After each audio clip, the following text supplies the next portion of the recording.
See, it washes us out, man. Hello, everyone, Hello, hello. and happy loincloth day if you're in Japan. Happy Valentine's Day if you're in the States. Of course, if you're in the States, happy Valentine's Day. And happy, I'm going to put it in the chat, happy a whole bunch of days around the world. Somewhere it is National Wine Day, so we thought that was pretty cool too. Yeah, they get to wine all day. No one talks about complaining. Everyone just whines. Wrong kind of wine. Oh, not with an H, apparently. So today we wanted to talk about not getting to Vietnam necessarily, but because we did that last time. However, if there are any questions, feel free to ask. But it would be about like your first 3 days in Vietnam, what to expect, what the things that helped us that we had, and a couple things we didn't have that we wish we had. So we're going to go over all that. Yes, when you first get to any foreign country, it's definitely a culture shock. You get there and not many things are in English. Everyone else seems to know what they're doing, and you're just kind of out there. And if you're like me, you're wondering, what the hell am I doing here? Oh my God! Like, either this is going to be very exciting because I can't wait to get to, or it's going to be, what do I do now? I'm here. Where do I go? Mm-hmm. So for us, last time we told you guys about the Grab app, which is a great app. You can even set it up before you get there. If you're like us and you have a layover in Ho Chi Minh City, you can schedule a Grab for when you get to Da Nang. Yeah. You can schedule it for a pickup. For a pickup. But you don't have to schedule it. Like, we got delayed because we had a typhoon coming in. Mm-hmm. And so we did not schedule ours. But there are a couple things to do when you get to the airport, depending on what you've done prior to arriving to the airport. So like we said last time, if you are coming from America, we know that you can order dong, which is the Vietnamese currency. They don't have coins, so it's cash only. 1,000 dong is like $4 cents. So the easy way for us to remember it is 25,000 dong is about $1. It's actually like 26 and it varies. But if you say 25,000, it makes it real easy to convert things like 4 to 100,000. So it'd be $4 for 100,000 dong. So it's just easy for us to think about it that way. But that would be what you need to do when you land, is you would want to stop and get dong at the airport. So the ATMs at the airport, they say you can take out like 5 and 6 million, but then you'll notice people saying it's not working. Like, the ATM's not working.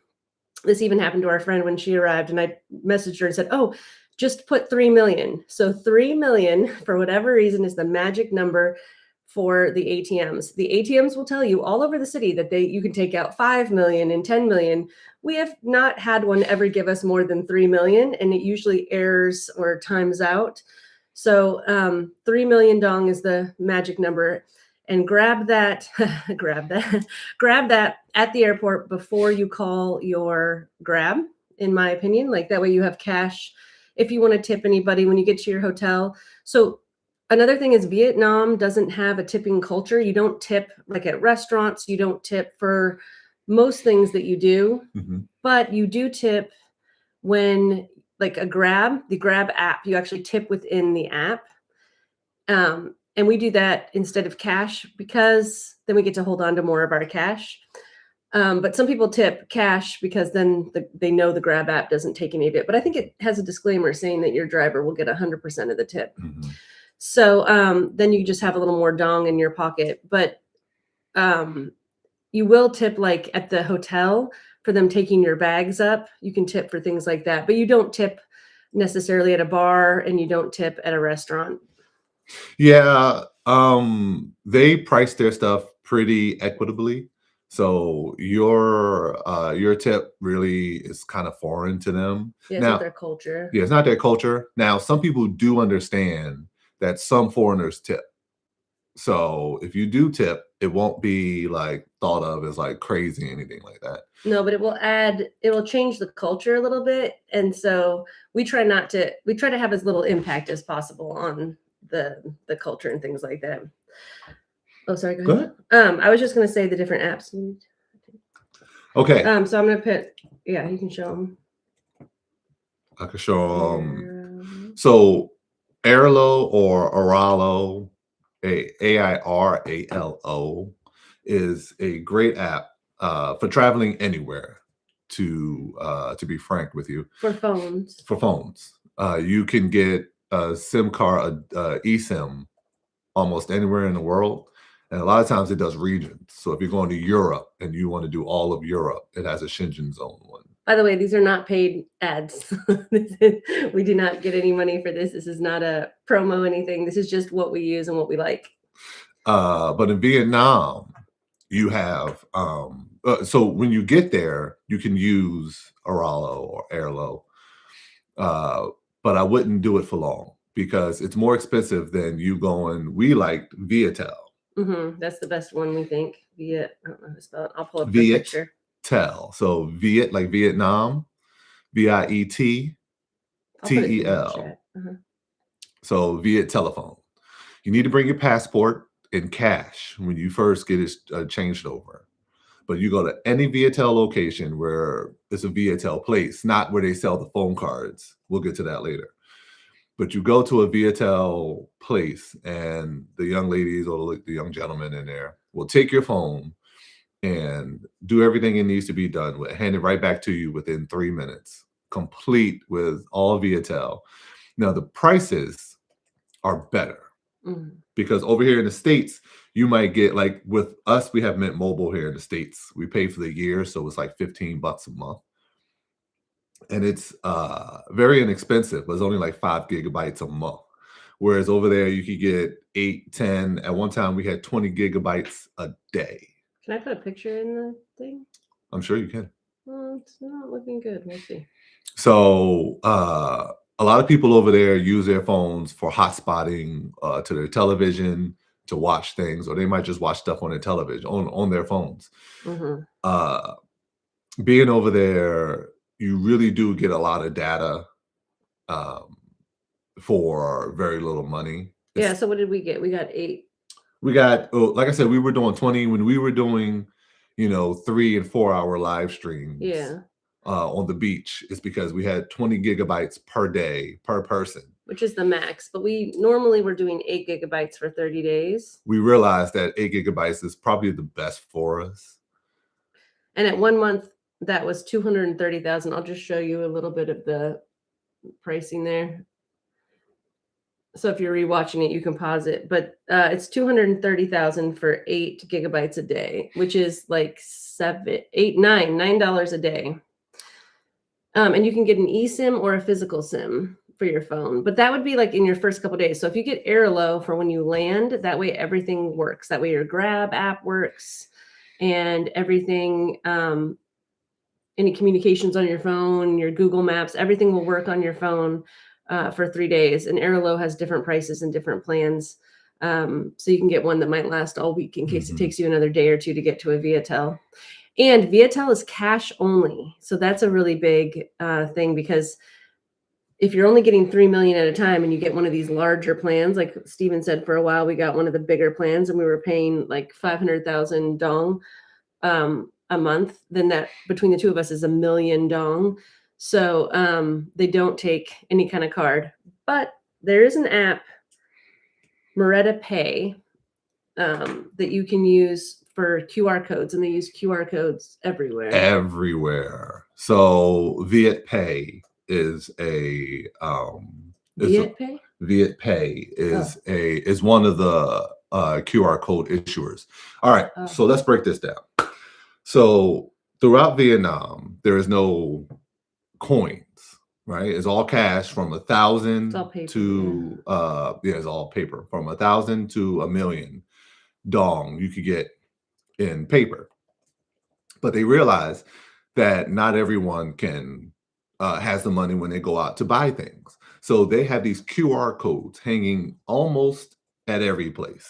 We saw them in the market where they didn't have cash registers. They didn't have any other kind of electronics. Yeah, like the fruit markets and stuff. Yeah, where you see food on the streets and them chopping up frogs and stuff like that. they would have these QR codes hanging there. If you wanted to purchase something, you paid with your QR code. Happy Well, Valentine's Day, Juliet. Sorry to interrupt you, Beth. nice to see you too, Juliet. So what they do is um it links to Vietnamese banks, but we don't have it outside of Vietnam. Well, there's an app that Elaine's putting in the chat right now, Moretta Pay. She just put it in there, where you can link your bank account to that and then pay with those QR codes, so you don't have to worry about taking out cash. Yeah, so that makes it really handy. We have not done that yet, and people said that they transferred from Moretta Pay from Wise. And Wise is, if you've watched any of our videos about apartment hunting or paying your rent, that's what we used to transfer money directly from our US bank into this app called Wise. It converts it from dollars to dong, but you can convert it to anything. So as you travel, you can use, I think Wise is a UK app or something. I think so. So anyway, you can use it as you travel to any country, and it'll convert it into any type of money. But make sure you do it from your bank. You can do it from a credit card, but then they charge a higher fee. So from your bank, the fee is almost always less than $1. Even if I was transferring $500-600, it was only $1 to transfer it and to convert it. So it's way better and way cheaper than paying to get cash for your rent and things like that. But anyway, you would put the money into Wise and then transfer it from Wise to Moretta Pay. And then you can go around cash free. And I would say that for almost anywhere. It's always good to have cash in Vietnam. Yeah, we saw so many places with these QR codes. We did. I mean, more places than took cards. True, but sometimes the internet or things go down for places, so sometimes it's just never bad in Vietnam to have some emergency dong for sure. I used to keep an emergency 500,000 on me. yeah, which we used a couple times. Because you just never know. You might be out for a buy me and see a nice buy me cart and walk by it and say to yourself, why not? You know. But yeah. So again, just to recap, when you get there, you fly in. You might want to have Airlo or Aralo and Grab already downloaded. Yeah. And then when you get there, turn it on. And then take your Grab. And we just asked our Grab driver to stop passing ATM before we got to the hotel. Yep. And so he stopped at ATM. We got 3 million dong. And then we went to the hotel. Now we have cash. The hotel is already paid for through our card, through our Chase card. So we went into the Doha and, you know, the next day went out and looked for food. We got cash to pay for it with. Yeah. If you want to download Moretta Pay, so that's easier for you to keep your cash in your pocket. And mind you, we made it in Vietnam for 6 months without Moretta Pay. So Moretta Pay is not something that you have to have, but there are QR codes everywhere. And if you don't want to stop at ATMs as much, or some places do take card, but they charge 3 or 5% to use a credit card. So there's no extra to use the QR codes. It's just, but it's not something that we had at the time. Our friends have suggested it to us for next time. So I've already got it downloaded on my phone. I'm ready to use it. Ready to go in April. Yes. So yeah, I put in the chat that it'd be good to have Grab and Airlo for sure before you land so that you don't have any loss of connectivity with your phone, because Airlo will cover you until you go to Viatel. And then I think Viatel, it takes the QR code too. Yeah. We just use cash because we didn't have that app. And make sure to bring your WhatsApp. Oh, sorry. Make sure to bring your passport to Viatel. Please do not forget your passport the first time you go back Viatel. For sure. They do not take any other form. No. And every time you go, right? No. Oh, just the first time? Just the first time. Okay. I thought we had to have it another time. Maybe we were doing something else. But yeah, we had to walk back. And then if you're not good at converting in your mind, if the 25,000 isn't easy for you, or you want to be very precise, we have Units Plus. Again, these are not paid advertisements. These are just apps that we use. But Units Plus is an app that converts everything, which was really helpful for us because the measurements, if you're used to the metric system, it'll be fine. But even for like weather and things, I needed to convert it because I'm a dumb American that does not know how to do these things easily. So Units Plus converts the money. It'll convert anything. Yeah. Everything. The weight, the liquid. Yeah, for your weight. Luggage, anything you need. Yeah. I'll pull it up just so you can get a look at it. It converts everything and it stays up Everything you need. power, data storage. It converts everything. Yeah. So that's a handy app to get, but you can get that once you're already there if you'd like. So, yeah, getting to Viatel. Getting to Viatel, I would say do that the next morning, or whenever your Airlo plan runs out, because Airlo offers like 1, 3, 7, 10 days, or like 15 or 30 days. Mhm. Again, I wouldn't do the 15 to 30. That's just me though. I'd do enough to get me there and to get Google Maps working until I get to Viatel. Yeah. And then I sign into And Viatel. Grab if you want to the Grab app. Yeah. And then you're off in Vietnam. Now you're officially a Vietnamese tourist because you got Viatel, you got Google Maps. You know how to get everywhere in Vietnam. Mhm. Vietnam is great. Da Nang is great at putting their smallest shops on Google so you can find them. I was just going to say the next step would be, like you said, using Google Maps to get around and checking out the different neighborhoods, depending on how long you want to stay. If you're going to stay more than a month, you might want to have an apartment. So it's good to check out the different neighborhoods and see what areas you like. We have suggested the Doha Hotel, which I can put in the chat. That though is on the other side of the river. If you want to stay over by the beach, I did get another suggestion from someone, but it would be a good idea if you're going to stay there long term to check out a couple neighborhoods, stay in some different hotels in different areas, and see what area you like, because we like a very different area than most of our friends that we've met and a lot of other expats. We even had someone, I think he'd already planned to go to Sun Tra. But he ended up deciding that the An Thong area was more his speed. So you just don't know. No matter who gives you a recommendation, we are all different. We all have different priorities. We're happy to tell you which areas have a lot of different, like which ones have a lot of nightlife or which ones are closer to the markets and things like that. But staying in the area really, I think, helps people find if it's a good fit for them or not. And we, by the end, we realized that the areas around there, all of the areas around there, had things in walking distance, had grocery stores, had places to eat, or you could take a Grab to the nearest one. So you really weren't isolated. So as we travel around other places, we try to see what's around the area before we commit to a hotel. When it came to Da Nang, most of the major areas in Da Nang had everything you needed around the hotel. So any hotel. I don't think we were by a hotel that didn't have. So if you want to spend 3 days in each place just to get a feel of the city to see where you would want to stay, I would suggest that. Again, for us, it was Sun Tra. We absolutely loved it. There was nothing better than it. We could walk to the mall or we could walk to the beach. Some people love An Thong, especially some of our older viewers. We talk with some of our older friends and some of our older viewers text us and let us know that An Thong is right for them. They don't want to walk far. They have the cash because they retired. They worked 50 years of their lives and they want to spend, $4 on a beer. They just go, I don't care. For us, we're budget travelers, so 50 cents for a beer is more our style. Yeah, if you're like us, Sun Tra is the place for you. It has very local prices. You get accepted into the community very fast, especially after they know you're not just visiting for a week or so. If they know you're there for a couple months, then they really bring you in underneath their wing.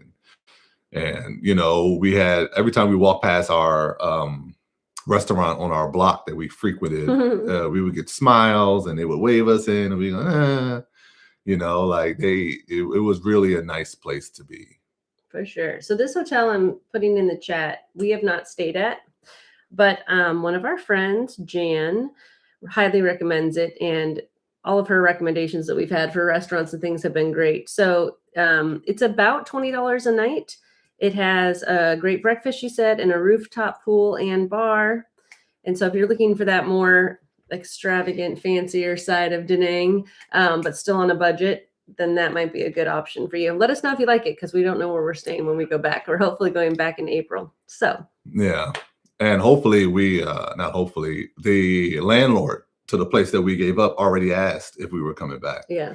So we know that they enjoyed our stay there. We paid our rent on time. We were quiet. We only set the fire alarm off after midnight One time. once. Yeah. So what questions do you have for us?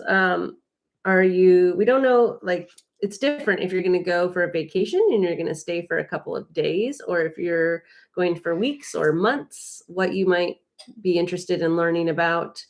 Because otherwise we can just talk about everything we like about Da Nang, but it's probably better if we're more specific to things that you want to know. Yeah.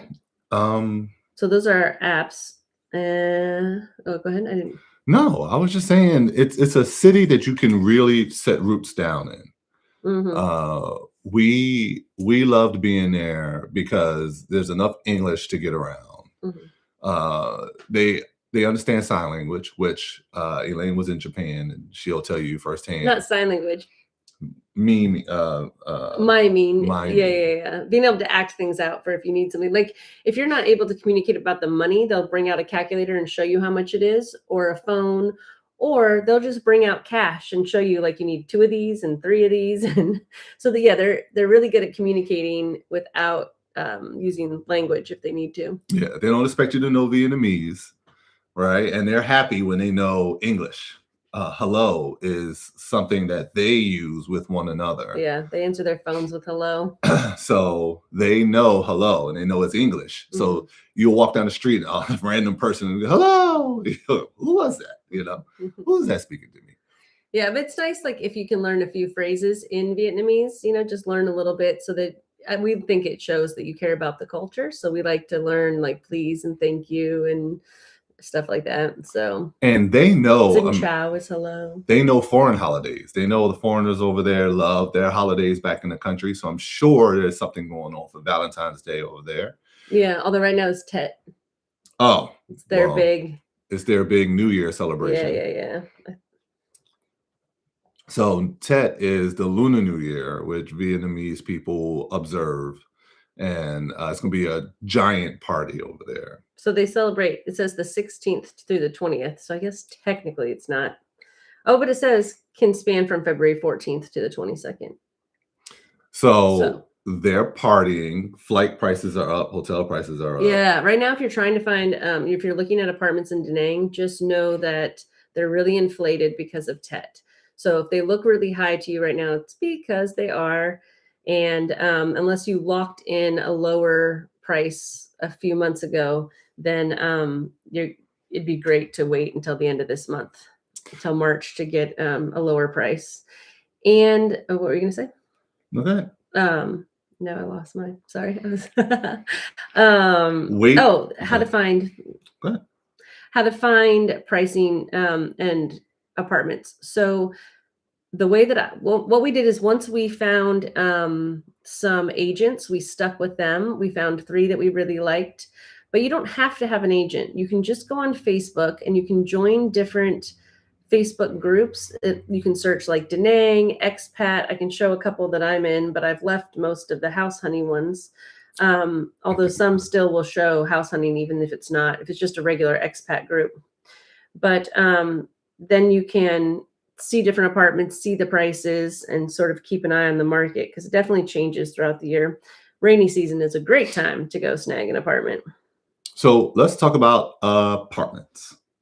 Apartments over there are coming out in droves. People are building apartments. People are making sure, people are making sure that they're equipped with the latest technologies for foreigners, because they know more foreigners are coming in. Like she said, you don't need an agent to go around and find an apartment. You can find it on your own, even. Just ride around in the area that you want to be in, find an area of the city you want to be in, and walk up and down the street, and you'll see signs that say apartment for rent, inquire inside, or apartment for rent with a phone number. Sometimes they don't have a sign. Mm-hmm. Like there was no sign for Monarchy and stuff. Mm-hmm. We just went in and said, we'd like to look at an apartment. And they said, we don't have an agent here. It was like a Sunday or a holiday or something. They said, we don't have an agent today. Come back tomorrow. And then we just went back the next day. You can you can walk around and find your own apartment, especially in areas that you want to live. You can be very convincing to these people. You can negotiate apartment prices, although they sometimes they will tell you this is firm. Like we don't adjust this apartment price. That way you know that you have an apartment in an area that you love. Yeah. So this one's like expats in Da Nang City. But there are a whole bunch of different um, Facebook groups that you can join. Mhm. Sorry, I jumped in on you. They do want to lock you into at least 3 months.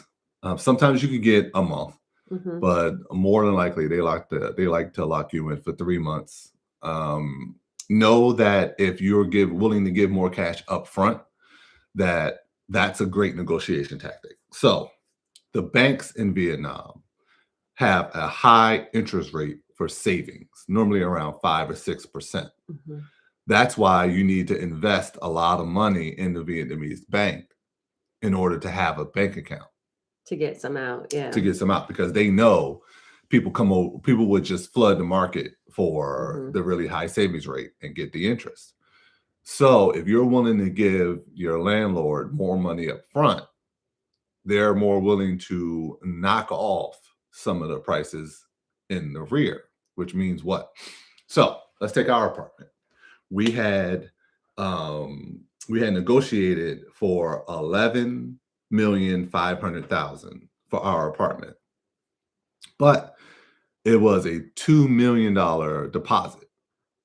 Now we're thinking, hold on, like, camera. We're thinking like, okay, hold on, $2 million deposit. How's that going to help us? Well, they dropped the price to 11.2 Hmm. for the 6 months, which means that it made back the deposit plus a little bit more over the 6 months that we were there. So by paying a deposit, we paid less on rent than if we had not paid the deposit. We would have been paying more throughout the 6 months. So the deposit plus what we wound up paying was less than without the deposit, what we would have wound up paying. Plus, we did the 6-month contract Yeah. to make it longer. Yeah. So which worked out for us great. Mhm. You just have to understand, because they use that deposit and they'll put it in the bank and they'll make 5-6% on it and they'll make money in the end. So in the end, it's a win-win. If they could get a truckload of money and put it in, they'll gain more money. Yeah. So and you could get less on your apartment. we had some friends living in, I think, one of the Monarchy buildings that they paid the whole year up front. And because they paid the whole year up front, they only had to pay for 9 months and they got 3 months free. So you can get discounts, really big discounts, by paying up front so that they can invest the money in things. If you have that kind of cash and if you're going to stay there anyway.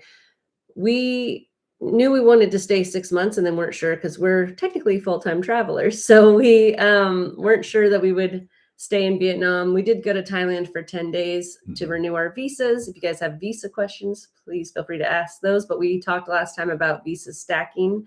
And so if if you know you're going to stay for a while, it definitely makes sense to do a longer contract. The only problem with that is some people become unhappy with their buildings or with their apartment managers or different things.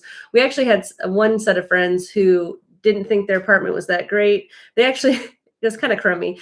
Their lobby was just like an empty lobby, and then they put a nail salon in it, and there wasn't really enough room for a nail salon. So you really had to like squeeze by people getting their pedicures and things to get to their elevator. And they were a little bit frustrated with that. But then they saw all of our house hunting videos and realized how great their apartment was. Made So out pretty it well. made them fall back in love with their apartment. So sometimes, the grass is always greener type thing. You can be in a pretty good place. We were in a pretty good apartment and still thought maybe we could find a better one. And then decided that we had to come back here to the States. But if you want to find an agent that you think is trustworthy and stick with that agent, in my opinion, it would be to have more than one, because not every agent can show you every apartment. So if you do go that route, the way we did, we had to have 3 agents. So agents belong to these different, I don't know, some type of groups. Yeah. And one is Hobbyland, and Hobbyland owns a lot of stuff. So we had a gal from Hobbyland. We ended up not renting from her, but they do have beautiful apartments. And then our guy was like the KISS group. And anyway, there's different groups, but probably only like 3 big groups. And then just check Facebook posts. So join some of those groups, do a search in Facebook and see if you can, if you find ones that you like, and then make sure you go in person, because they do not always look like the pictures, or they don't always smell, but you can't tell in the pictures. And then you get there and the people before staying previously maybe didn't do a great job with cleaning and things, so that might have mildew and stuff like that. So anyway, you really need to be on site. And if you can't be on site, maybe have a friend or someone go look at it if you want to reserve something before you get there. Yeah. And know that you'll see a lot of these Facebook groups will have multiple people that have the same apartment for listing, at probably around the same price, because they're competing with each other. And they're probably all in the same group. So, and if you see an apartment for less on one person's post than another, then I would contact that person and see what that's about, because more than likely they just priced it low to try to get the lead, so that they can have, they can tell, they could try to sell it to you for the price overall. And we did get catfished one time. I was reaching out to most of the agents and things, but we found somehow we were using your phone, and it was a lady. It was a picture of a lady, and her Facebook profile was a lady. And then when we went to meet up, she stopped messaging, and then we got a message from a guy. Hey, my friend is going to come meet you at the apartment. Could you? But the friend and the woman never texted at the same time or in the same area, or we never got a text from the woman. And we never met her when we were with him. Like, we don't care, man or woman, showing us the apartment. No, but they think you might be more likely maybe to rent from opposite sex or different anyway. So just be a little bit careful, because even though the Vietnamese people are super nice, super friendly, and Da Nang is a great place to be, it is, a culture. Yeah, it's a competitive culture, and people do what they need to do to make money. So just keep that in mind. Make sure you protect yourself. We did make that deposit that Stephen was talking about for $2 million, but when we did it, we were a little hesitant, and our agent had a form. He gave us copies of both sides of his ID so that we could report him if he didn't, give the money to the apartment owner and things like that. So just make sure that you take some of those steps to protect yourself. It is a really competitive market, especially right now with tech going on. There are going to be a lot of people trying to rent apartments, and the prices are high. So they'll tell you, oh, it's going to be gone tomorrow. But don't panic. There are so many apartments. You don't have to panic. Don't make a bad choice. We've seen and heard a lot of stories of people giving deposits and never getting them back and things like that. So just be really careful. Yeah. And I can put Mr. Chau. Mr. Chau is who we ended up renting from, and he was awesome. So I can put his information in the chat. Mr. Chau was awesome. CAO. Yeah, not COW. True. But I'll put it in there. We had 3 great agents, and we were spending over $8 million a month. And we had heard rumblings that if you spend more than $8 million a month, they will drop everything to show you around, because they really want that commission.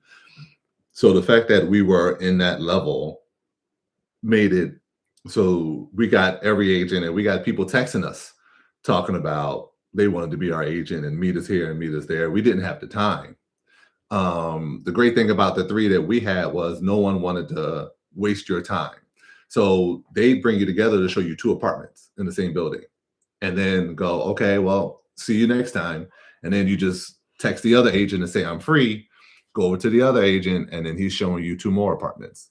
Yeah, it's good if you can give them like hey, I'll be available in the morning or in the afternoon. That way they can have a block. Because some agents, like Mr. Chau, would show us 4 different buildings at a time or something. And you have to take a grab from building to building. They more than likely have a moped that they ride around on, and they'll say, meet you here, and you put it in a grab, and then you pay $1.35, and you meet them at a new apartment, which was always good. Yeah, so we just took grabs because there were 2 of us, but you could rent a bike if you wanted to follow your agent around. They will offer, if there's just one of you looking for an apartment, they will take you on their bike. Mhm. Just know you have to wear a helmet. That is a requirement, even though you're not driving. Everyone on a bike needs a helmet.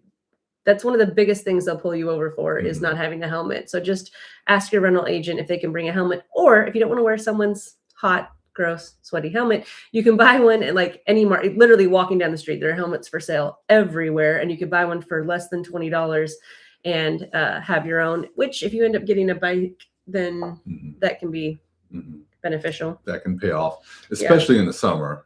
In the summer, having a bike makes it so that you can get around easier.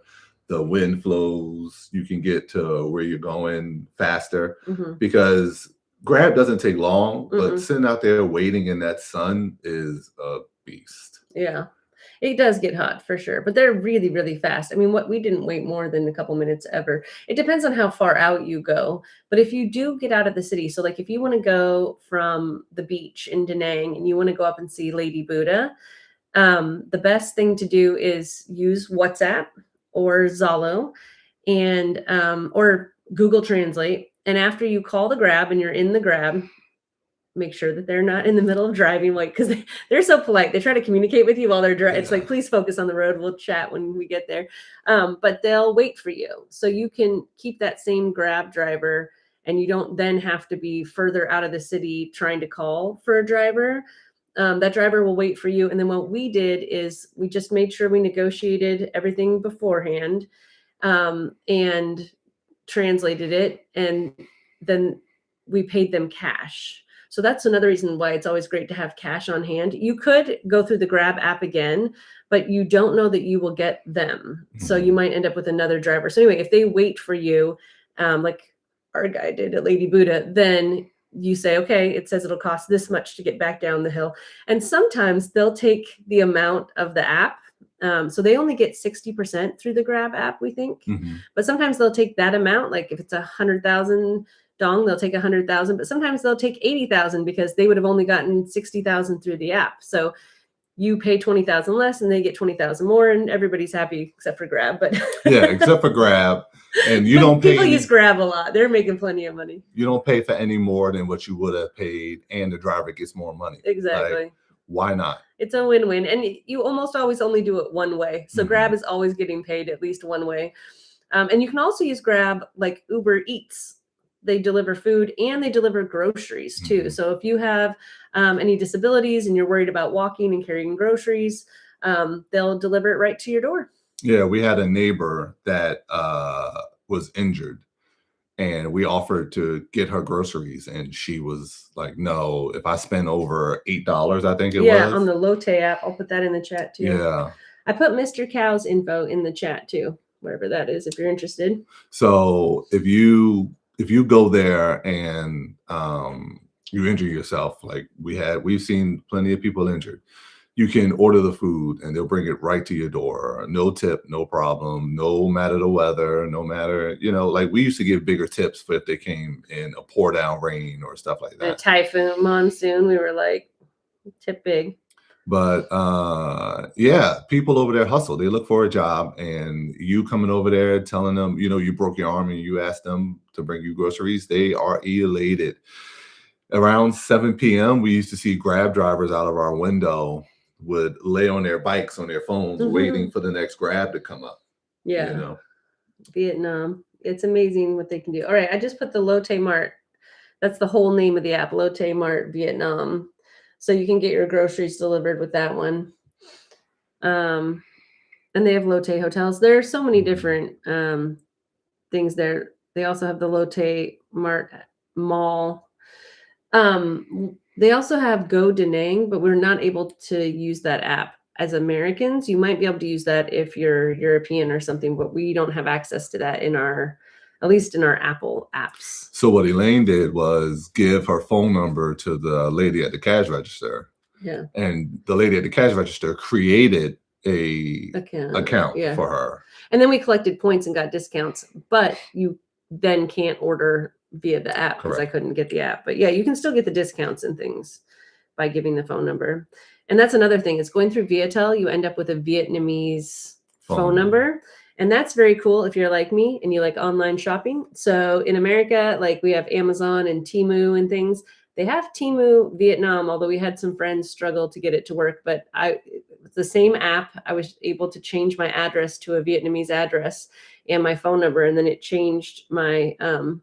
I was able to order through the Vietnam one. It said we need to switch you to Vietnam, and I clicked on it and switched over. Now that we're back, I switched back.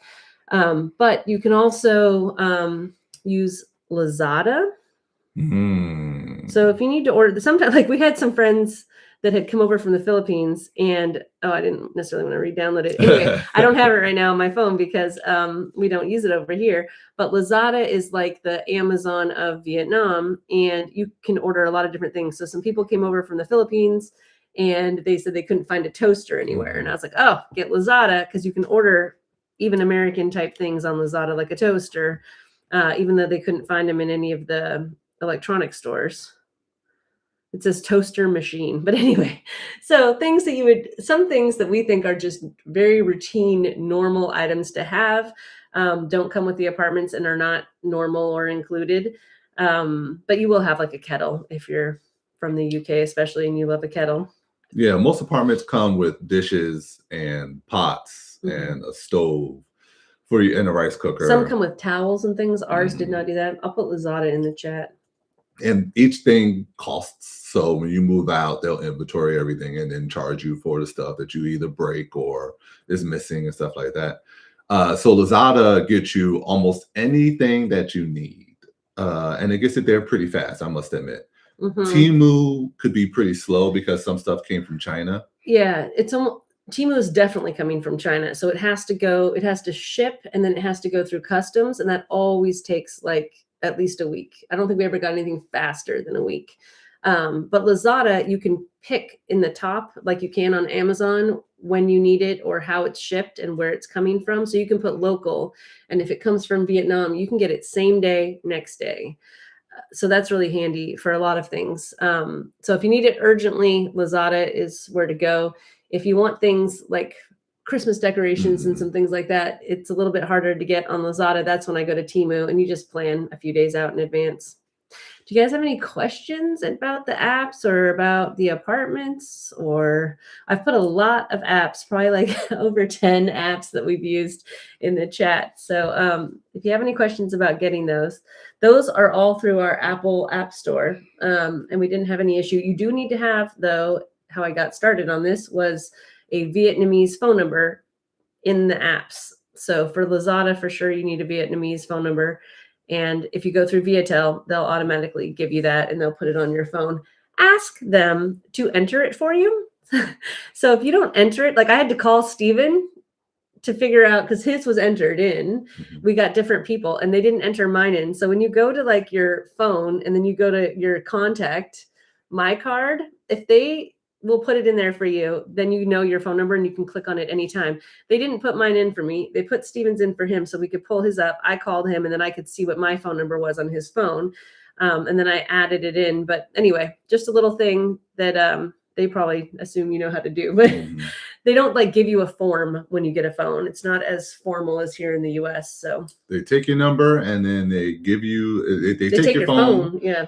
And then they hand it back to you, all well and good. They've already turned off every other eSIM. So if you had Aralo or Airlo, they would have turned it off already. Only thing you have is Viatel. And they say, good luck to you. And you go out and there's nothing that you can't get over there. There's nothing that sorry, still on the phones. If you want to keep your US number, but you don't want to pay high, depending on how long you're there. So we travel a lot, but we want to keep our US phone numbers. So we converted to Mint Mobile a few years ago, which I guess has been purchased, but it offers like $10 to $15 phone plans a month. It only works on Wi-Fi, the plan that we got. So it's only $10 or $15, but you have to be on Wi-Fi. But then people can still call you from the States and things. So we still have our States phone number. And as long as we're in the apartment or at a coffee shop or somewhere and we're on Wi-Fi, you can make calls and receive calls just normally with no international fees. So that was a big help for us. And you could FaceTime. Like that uses Yeah, cellular because we have data. Apple. Yeah. Yeah. So for us, we could still video call while we were out. Mhm. Like again, it's this travel life is all about finding ways to do what you need to do while you're in another country. And the way is there, right? Like we haven't been to a country yet that doesn't know tourists are coming and they need to accommodate for those tourists. No matter how expensive or how cheap the country, they understand these guys are coming in. We need to have English signs, right? Mhm. Elaine talks about in Japan back in 2009, 2010, 8. 2008, 2009, there were no English on the road signs as Oh, you no, were you're driving down the road. 2010. Yeah, sorry. So, Yeah, there was no English. but then the Olympics came there and they added English to all of their road signs. They added English to all of their subways. Mhm. So now you could just get around without a problem. And that's the same thing in Vietnam. There's not much public transportation, but they understand English speakers need to be able to get around. Yeah, so Grab is a big help. And also, I would say like what were you just saying? You were saying the English speakers and the apps, and now I'm gonna forget what I was gonna say. It'll come back to her in a second. I lost it. As soon as I start talking, it'll come back to her. Probably. So the cards, the phone cards. Sorry. The phone cards. So we're suggesting Airlo so that you don't accidentally purchase those phone cards that don't work. There are some where people are selling them, and then we didn't do that because we'd heard about it before and we travel a lot to different countries. But you can buy at airports and from people little like kiosk. They're not kiosks. Anyway, little people vendor cart things. They'll try to sell you phone cards and they don't always work. So one guy, like they were a great deal and he got 5 of them, but then he couldn't get them to get on his phone and they may have already been used cards. Anyway, so we're suggesting Airlo because you can get it before you arrive in country and you won't have any time. It can be scary to be in a new country, not know where you're going, not know what you're doing, and then feel disconnected. So especially without Google Maps or things like that. Also, Rome to Rio can be a really good one. It will tell you, Google Maps will tell you how to get there, and it'll tell you to take a train or to take different things. But we got lost. Was it in Thailand in the airport? It was telling us to like take a train it should have been a bus anyway. So we have to switch to Rome to Rio. I'll put that in the chat too. But that's an app just like Google Maps that actually goes to tell you how much it would cost for each option. So it'll tell you if you take a taxi, it might be $45. And if you decide to take the train, it might be $15. But if you take the bus, it's only $1.50. So Google Maps is really good about telling you how to get there and which options you have and how long they take, which is faster, that kind of thing. But Rome to Rio has that extra added value of the cost of each option. Does Google Maps do that now? He's in charge of logistics. Google Maps has that. It's just harder to parse from Google Maps than it is Rome to Rio. I think Rome to Rio has better information and for pricing and stuff. Yeah. But if Rome to Rio and Google Maps has it, we have to know that we can do it. It's just more difficult. So case in point, I'll make this story real fast. We landed in Thailand and it told us to get from the airport to our hotel, we could take a bus. There's a shuttle that goes to the area that we live in, that we were staying in. And so we took the shuttle. We asked an information desk. We tried to take a train first, by the way. That didn't go well. Anyway. We took the shuttle. And then once we got there, we took a Grab in Thailand from that bus stop to our hotel. Yeah. By the week's end, we learned that a lot of the buses have human money takers. And you have to get on there with the exact right change when you get on the bus. And you have to tell them what your stop is so that you can pay them the right amount. And they'll tell you when to get off. And they'll tell you when to get off. They understand enough English to know where the stop is. They know every stop along that route. And they'll point at you and tell you to get off. They'll even ask you towards the end, as less and less people are on the bus, hey, which stop are you? And Vietnam has a ton of buses, but they're tourist buses. They're not city local buses. So they're very nice, very fancy. If you're doing day trips, they're fantastic. but mostly you're going to use Grab, I think, to get Mhm. around, unless you're going to plan a trip to like Bana Hills. You can still use Grab for that, by the way. So one thing that we did do with WhatsApp and Zalo was when we would meet a good driver, we would keep their information. I would say, what's your WhatsApp number if we're going to plan a trip? And they'll ask you. Some of them will ask you a lot if you're going to take trips anywhere because they want to be your driver. So when I reconnected with this guy and said, hey, okay, we're ready for a trip up to Lady Buddha, what would you charge? He said he would charge more than Grab. So he said, oh, Grab says it's this, amount. And he said, well, we have to wait for you. And I thought, well, so would the Grab guy. So anyway, we ordered a Grab instead and just took that up and did the whole thing we told you about already of talking with them and communicating and waiting, having them wait. But if you're going to do a Bana Hills day, or you want to do some, like we did this was in Vietnam in 2016, I want to say. We got a driver for a day, and we knew we wanted to go to this cave. That's a whole different, don't get him started. Whole story.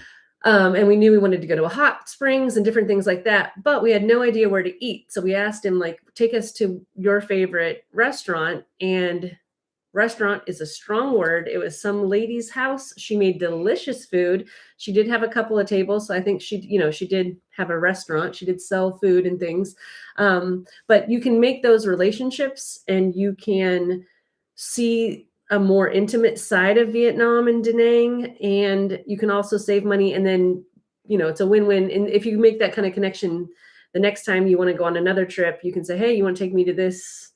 We want to go see the banana boat, whatever the boats are called. Coconut brown boats. Yeah, coconut boats. Things like that. And they'll give you their family discounts and different things. And anyway, so making relationships is really helpful and important, especially through the apps, WhatsApp and Zalo. I don't know if I put Zalo in there. I'll put communication apps. Yeah, getting over there and understanding that that even though this person that's driving you around may not speak English, that they can still get your point. They still want to get your point. Mm-hmm. They still want to understand. That's what That's I love about Google it. Translate. I left that one out. Google Translate. Take that with you everywhere you go. Yeah. And they're really good at communicating with foreign. They'll say, I don't speak very good English. Mr. Chau is embarrassed to speak English. The agent, I put his name in there already. But he says he doesn't speak any English, and I'll pin this message. He does. He speaks a little bit of English. He understands a lot, but he still is a little shy to speak it. So he will type it out or talk to it. And you can also do that conversation thing where it's translating. You hit conversation, and then I speak English to it, and it says it in Vietnamese, and then he speaks Vietnamese, and it says it to me in English. So it's fantastic. You don't have to worry about communication, I guess is what we're saying. Even if you don't speak very much Vietnamese at all, which we do not, it works out great. Yeah, we absolutely, we know getting over there can be difficult, which is what this whole vlog is about today. Getting over to Vietnam, your first 3 days, it could be shell shock. You're going to have jet lag. Oh yeah, jet lag. We didn't get into that at all. You want to get into that one? Go ahead. So jet lag, our biggest tip is to try to sleep as much as you can, even while you're traveling. It's a long, long travel day. And then when you arrive, it's most likely going to be evening, and try to get some sleep. So if you bring some kind of like Tylenol PM or whatever you use to get to sleep when you can't sleep very well, it's really worth it to try to sleep well that first night so that you get on the right time zone more quickly, especially if you're not there for very long. If you're going for several months, it doesn't matter if you get up at 2, 3 in the morning. And what's great about Da Nang is it's safe, and people are out walking all hours of the day. You can't like go to a restaurant from 2 a.m. to like 5 a.m. But those are the only 3 hours of the day you can't go to a restaurant with fresh, good food. Like the soup places, all the soup specific breakfast places open at like 5 a.m. And the late night dinner party places are all open until 2 a.m. So 2, 3, 4 a.m. And it's safe no matter what time, even if you're a single female, to go out and walk around any hour of the day. So And we used to see can't sleep. out of our window, we saw a lot. We loved our view. But we would see people going from their houses to the beach at like 5, 6 a.m. before the sun rose. That's because they like to get out there early. They consider the ocean kind of like a cleansing and an exercise and all these other things. They're in bathing suits, they got towels. It's like 5 a.m. because in 3 hours at around 8, 9 a.m., that sun's coming out. It's going to get hot. And so they want to get out there and they want to get their day started early. So after they go to the water, then they come back and change, and then they'll go to a coffee shop.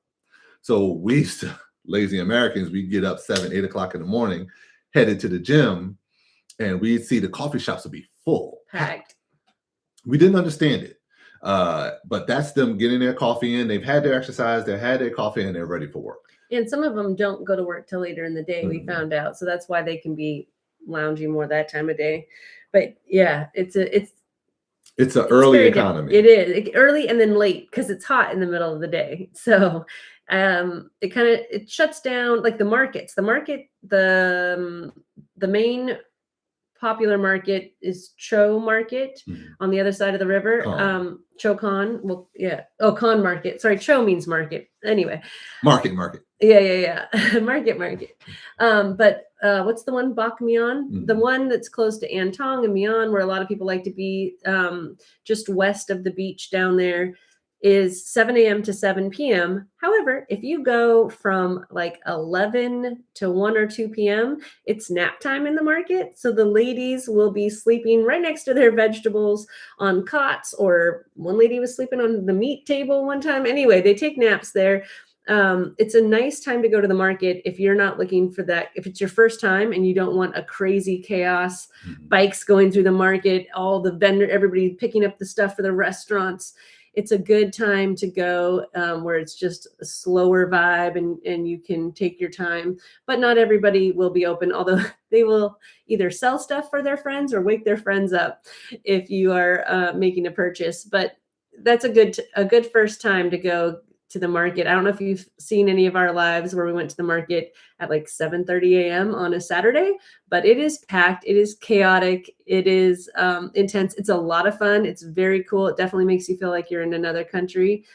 But if that's too much for your first time, you can go in the afternoon, let's see, 11 to 2 or something like that. And the markets will be a little bit slower. But I say it's nap time because it's so hot in the afternoon that everybody just kind of puts up umbrellas, puts up shades over their vegetables and their live fish. They try to keep the live fish nice and cool. And again, their day started at like 5 a.m. because they went to the beach. They got in the water. So by 1, 2, 3 o'clock, they're exhausted, and the sun is beating down on them. So like she said, they'll take a break, they'll sleep right. And it's the funniest thing because they will be just zonked out. Like they're not falling asleep.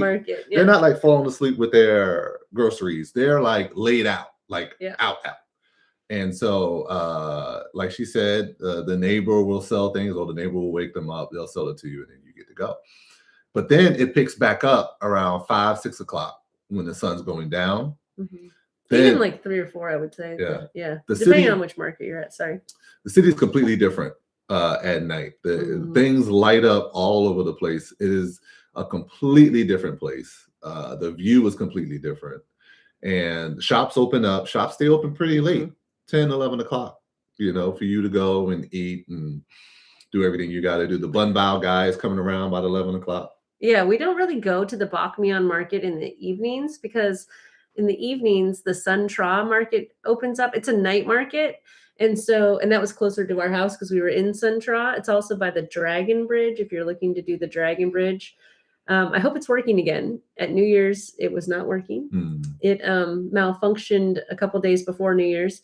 But the Sun Tra night market is a really cool market to check out. They have a big eating area, but they also have the most souvenirs. If you're looking to bring home souvenirs at good prices, it's a really good one. And if you're looking to eat scorpions, That's your place to That's go. what I did. You can check out our food vlogs. We've got a lot of those. Yeah, we put a lot of this stuff in our vlogs for you to go back and visually see it. We aren't there now because we have to come back here and handle some of our things. That's why we're doing the lives. Yeah. It's just we can't wait to get back. We know we had questions before we got over there, and we wish someone could directly answer them. So that's what we're here for. It can be overwhelming when you arrive. There's just a lot coming at you, and it's coming at you quickly. Crossing the street is a whole thing. We've had a couple of people ask to cross with us when they've just arrived because it's a lot. So yeah, we just want to make it as easy as possible. Make your transition or your vacation as smooth as possible. There are always hiccups when you travel, so just keep that in mind. If you can keep yourself from getting too frustrated about them, just relax. But yeah, if you guys have any questions, let us know. We're happy to answer them. It's a bit quiet in the chat today. Yeah, we understand not everyone's going to Da Nang, but if you are, we are here for you. This is what we feel like we specialize in now. We've traveled the world. A little bit about us. We've traveled the world since 2022 on our own. We've learned a lot. Vietnam helps us be stable in one place outside of the country for cheap. We get caught up on a lot of the videos and stuff, that the backlog that we had. We had so many questions about apartment hunting and navigating Da Nang. And so I think it's an area where people have a lot of interest. It's just such a different world that I think there are also a lot of questions. So we're happy to, make it easier, answer any questions you have. And they want us there. They want tourists. They want foreigners. They want expats. It's just follow the rules. Yeah. If you follow the rules, be a good steward. You will not see a police officer there. They got you. Do you have Georgia Grow Guy says, do you have a house in the States? How do you manage that when gone? I'm looking to move in 27 and plan to keep my house in the state. Yeah, so we have a house here in Seattle area, SeaTac. And we use it as a short-term rental. So we have a lady that manages it for us. She takes 30%, and that's a lot, but she does a lot, and she makes sure that it stays clean. And that's harder than you would think. We had someone managing it before. It didn't quite work out as well. So it didn't do well this last year. It didn't pay its mortgage this last year. But we're keeping it in case we need to come back to the States and we decide we're tired of traveling for a while. Or if COVID happens again. Yeah. So it's just a good backup plan for us, but we do rent it out. So we had to follow the city and state rules for that. We had to get a business license and short-term rental approved. SeaTac only allows 3% of the houses in the area, the city, to be short-term rentals, so that we don't have too many rentals in our area. It is a little bit stressful, to be honest with you. A long-term rental is a lot less stressful. So we have a house in South Carolina that is a long-term rental, and we are needed way less for that. That manages itself a lot more. And for a long-term rental, it's 10% that they take. So just consider that if you're thinking about renting your house out. But that income really does help us. And when the SeaTac house covers its own mortgage, that gives us more funds to play with when we travel and things like that.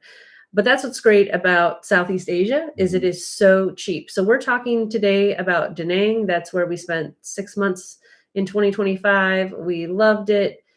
But there's the Philippines, there's Indonesia, there's Malaysia. We did spend some time last year in 2024, I believe, in Johor Bahru. There you go, in Malaysia. And those are actually cheaper countries than Vietnam. So you do have options if you're on a tight budget.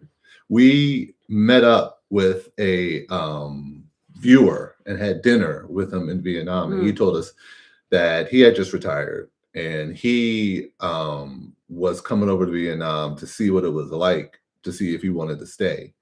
And he went over there for 3 months. And by the time he was done with his 3 months, said he was coming back. He was going back to get his girlfriend, going back to sell his house, and he was coming back over there as a permanent resident. Yeah, so he decided to sell his house because he's retired, and he he has enough income, his retirement income is enough. And he verified that by staying in Vietnam to see that it was enough to cover everything he wanted to do. But we think, at least at first, it's a good idea to keep your house. We love Da Nang, we love Vietnam, but we love almost everywhere we've traveled to. And we've met a couple people who didn't like it. They went to Vietnam, they thought they were going to love it. Everybody was telling them how much they loved it. They got there and there was too much trash for them. And the weather wasn't good. They didn't care for the rainy season. And the traffic crossing. Yeah, and it just wasn't their thing. And they were like, nope, I'm going back to America. So it is a good idea, at least at first, to keep your house, we think, in the States and just really make sure that you love it. Now, if you've already been there and you know that you like Da Nang, then you might be ready to sell. But especially with the American housing market, if you plan to come, you want to travel for a few years, or you want to live in Vietnam for a few years, and you want to come back, it'd be hard to get back into the housing market because it will grow without you. Another thing is that the I don't know, the pricing. We had some friends that were paying for storage things here in the States, and they've decided it's not even worth it. So they've come back as well to empty out their storage. Yeah. So get rid of a lot of things and try to draw down so that they can save their money and spend it in Vietnam. Your dollar goes a lot further over there, a lot farther over there than it does here. Yeah, for sure. You get to eat, we go for $1,000 a month, and that's the two of us. So a single person can definitely make it over there for $1,000 a month. And that's rent and everything else included. Now, our situation is a little special because I retired and we got U.S. Army, military, health insurance, and stuff like that. So we have a video on our monthly budget and how we did how that works for us. But if you see things like our health insurance isn't covered in there, it's because we're not paying for that the same way other people are. But it still is a good breakdown, I think, of everything else, even including the gym and the phones and even our water. So the water in Vietnam is potable, but it is high in certain metals and things. So they say if you're going to be over there for a long period of time, that you should drink filtered water. And so we had water delivered because it was $1 for 5 gallons.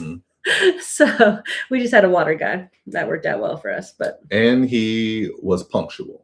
He would get there. He would get there 5 minutes after you texted him. So when you're going over to Vietnam, and you have any questions, let us know. You can always email us. 2027, yeah, in a year. We'll meet you over there in 2027.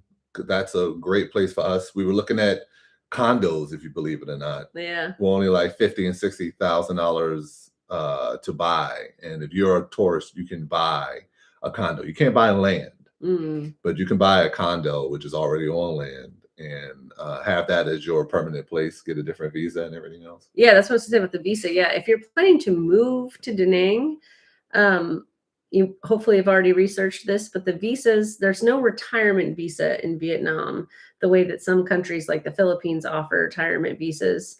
So you do have to renew, as an American, every 90 days, you have to renew your visa. So some people do it. Some people take the bus and they renew every 90 days. Some people fly out and renew every 90 days. But living in Vietnam, unless you plan on investing, starting a business, or getting some other type of visa, could be a bit of a hassle for you.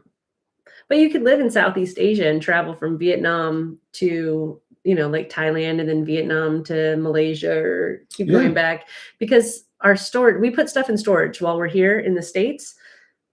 Her name it's Hannah's Co-working. I'll put it in the chat. And it's like $12 a month for my stepladder, because I'm short, and a big ottoman full of things, and then a huge box. Our what was in it? The toaster oven box. And that has everything that we think that we need. We made a house a home over there. So we got an apartment. We got pots and knives and scrub brushes and towels and stuff like that. I bought everything. Lazada. which made our house a home. So after we were there for 6 months, we didn't want to just give it up. So we calculated it and found that replacing all that would be more than just putting it in storage. So we put it all in storage, and when we get back, we'll have everything that we need instantly, which is great for us because the more homey you can make it, the less rejection that I had for the country. Like, there are some places where people will go and stay in their hotel room or stay in their apartment and absolutely and don't like the place. Hmm. And we understand that because you're in your apartment, you have nowhere to go, you're afraid that no one speaks English and you can't get out. For us, just out and walking, pick a great time of the day, get out and walk, and you'll see areas that you want to go to and learn more about. We would see pop-up vendors for food, Hmm. like we said, the heat of the day, no one wants to do anything outside. But as soon as that sun starts to set, you'll see people pull out their cart and pull out chairs and tables and have a little restaurant on the street corner. And after kids get out of school, Hmm. we're all the snack carts. So around 3:30, Hmm. all the snack carts come out. You can get some good stuff there. But we found a lady that had some awesome street food one time right around New Year's. And then we went back like 3 or 4 times to the same corner looking for her, and she was never there again. Gone. So I don't know if she was on holiday or maybe because the kids were out of school. I don't know what happened. But anyway, that was a good one. We missed it. We were going to do a food vlog, going to include her in it. Yeah. So, and that's another thing. Get it while it's there. Yeah. If you see a lady selling stuff on the street and it's 50 cents and you don't know, you want to pick it up. Why not? Like, I like that he says that now, because when we were there, he was like, we don't need that. It was me. I mean, we were headed to eat. We were headed to eat, I know. and And she then we saw never something saw her again. to eat, and then she got it. She ruined her appetite. Yeah. No. There are a lot of good things, a lot of good places to stop. It's one of those things where it's like, what do people say? Like, live in the moment, YOLO, say la vive, or whatever. Anyway, just do what strikes you in the moment. What other cities in Vietnam would you consider living? Okay, so we've only been to the airport in Ho Chi Minh, and we did go into the hills, Hanoi, up in Hanoi. Mhm. We did a couple really cool things in Hanoi in 2016. So, of course. So in Hanoi, we did the boat, like their Halong Bay has these boats that you can spend a couple of nights on, and it's so cool. They have the bioluminescence. So you go out like kayaking at night from your big boat, you go out on little kayaks. You also can go fishing, squid fishing in the dark. There's a bunch of cool things we did on that trip. We learned, we took a cooking class on the boat. We did Tai Chi on the boat. So yeah, that is an experience. We would do that again. One of those night boats. We did, I think, for 3 nights. Very cool. And then we also went way up in the mountains. It was like a 2-hour drive, I want to say, to Chau Lodge. So I'll see if I can find the link for that. By the way, I put Hannah's co-working down in the thing, but Chau Lodge, it's a eco lodge, and it was super cool. They have a pool. You can get some of the villas that have their own private pools, and you just look out on the rice paddies. We got one of those. You can only get 2 massages a day there, by the way. The massages in 2016 were $5 an hour. So I was like, can we get 3 a day? And they were like, no, only 2 a day then it's a cutoff. It's not safe, they said. But we'll put the Chau Lodge link. That's a very cool thing up in Hanoi. But I don't know if we would. Hanoi is a very busy city. It's and Ho Chi Minh is a pretty. I think that's what's nice about Da Nang, at least for us.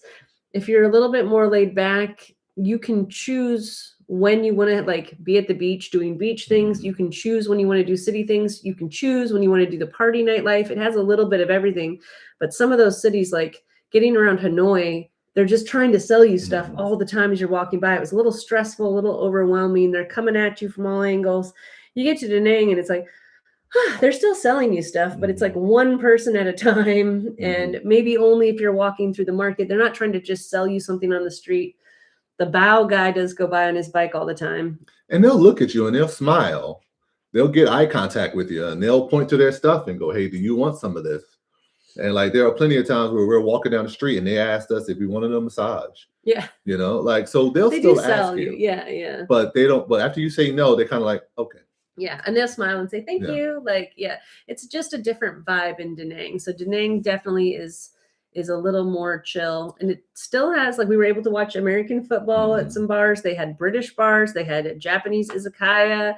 They've still got nightlife and party atmosphere if you want to go, but it's in like a it's all in one section Mhm. together. So if you like that, you can go there and participate. And if you don't like that, you're a morning person, you can stay away from that area and enjoy, like you said, the beaches in the Mhm. morning and things like that.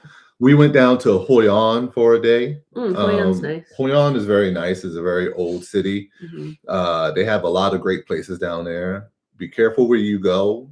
During one of the typhoons or two of the typhoons, it flooded Mm, yeah, the river. bad up to the rooftops. It was one of the worst they'd had in. Mhm. That's where I wanted to live, by the way. So this is why Steven is in charge of like researching things. Hoi An has that like not Hanoi. Hoi An has that old traditional Vietnamese vibe to it. It's got some of the really old buildings, some of the like architectural. Mhm. I don't know. It's got marble mountains down there. They've got the little streams that have the coconut boats. So you really do feel like you're seeing Vietnam 30 years ago or Mhm. something. Mhm. But it did flood and people had to be like taken out of their hotels in boats, Mhm. evacuated. Mhm. So it's not great during the rainy season, I guess is what we're saying. And Ho Chi Minh, formerly known as Saigon. Hmm. Ho Chi Minh is probably the biggest city in Vietnam, the busiest city in Vietnam. If you like big cities and lots of traffic and being in the culture and being in not the culture, but being in the city, being right down in the middle of it with everyone, then Ho Chi Minh is your city. Hmm. We decided that was too big for us. Da Nang had everything that we needed, had movie theaters, had malls, had shops, had people, Hmm. where we didn't need that amplified, 10 times over, which is what we understand Ho Chi Minh does for you. So, yeah, pick the city that you want to see, pick the area that you want to go to. Hmm. You really can't go wrong. We actually, in Hanoi, we've heard people leave there because of the burning season. We don't know where they have Up crops north, yeah. where Like they that lodge burn. that I put in there is up in the mountains, and that's where all the rice paddies are. And it's more Thailand, I think, that really does the burning season, Mhm, but Vietnam does have a small burning season mhm, itself. Um, so yeah, some people go to Vietnam and then travel because it's such a long country. It has three different rainy periods. So Hanoi has one, middle area Da Nang and south has another, and then way down Ho Chi Minh has a third. So some people travel throughout all three areas to avoid the rainy seasons or whatever's going on. Um, and some people stay in Vietnam and then yeah, go to Thailand or nearby areas because a lot of those areas have different rainy seasons. And so instead of like living in one city, they're more like Southeast Asia nomads and they just kind of move around. That's what the guys who came from the Philippines were doing. They were coming over mhm, for a couple months because I think it was typhoon season in the Philippines and the Philippines got hit this year. So that was a mhm, really smart move on their part. They knew it was coming and they came over to Vietnam. And even though we had typhoons, it didn't shut us down the way it shut down the Philippines. So, mhm. yeah, I guess just be flexible. And sorry, we didn't really answer your question very well. We would consider living anywhere because we as full time travelers like to check out every city. We always say the problem for us is every time we learn, like we check a place off our list we learn about 3 to 5 new places that we want to go. So our list just keeps getting longer instead of shorter. So Yeah, yeah, yeah. We haven't been everywhere, but it's definitely on our list. it's one of my favorites. I have that. It's a sticker. So, all right. Well, thank you so much. Thanks for checking in. Unless you have any other questions, I think that's all we really have for today. We'll wrap this up. We Yeah. understand that you're a little behind. We understand now they're putting um, advertisements on lives. Oh, So you may not be up to the minute with us, but we thank you for joining us. If you're new around here, I'm Steven. and I'm Elaine. As always, always, forever and a day, wishing you safe And enjoyable adventures. Goodbye and happy Valentine's Day or whatever day you're celebrating. I couldn't post it, it was too long. See you next time.